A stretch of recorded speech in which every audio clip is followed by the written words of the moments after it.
Sudan is in chaos as fighting between rival armed forces continues to spread throughout the country.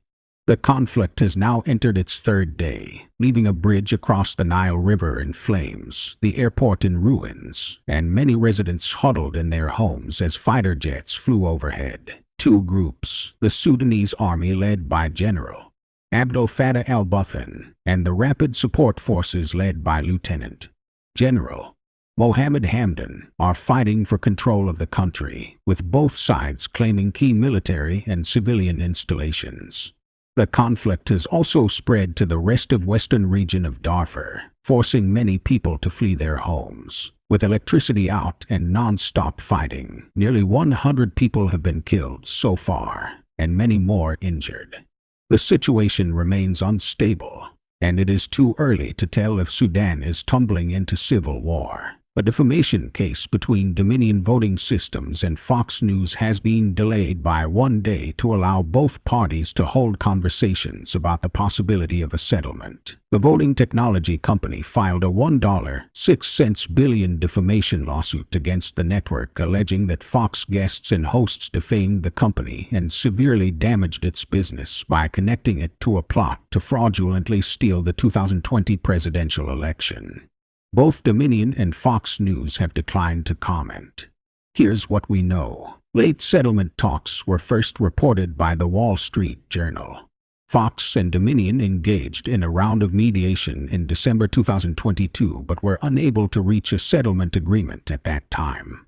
In the weeks leading up to the start of the trial, Davis issued adverse rulings for Fox, constraining its legal strategy. Fox also faces a potentially challenging jury pool, with jurors drawn from among the state's electorate, which voted overwhelmingly in the 2020 presidential election for Joe Biden, one of the state's most popular politicians. Jury selection had been scheduled to conclude on Monday, but the judge announced late Thursday that several prospective jurors were unable to return to court on Friday, delaying the process.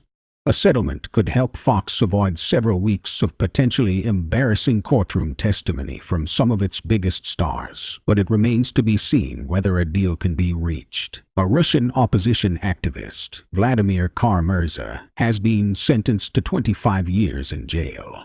He was found guilty of treason, spreading false information about the Russian army, and being affiliated with an undesirable organization. Kara-Murza is the latest of several Putin opponents to have been arrested or forced to flee Russia.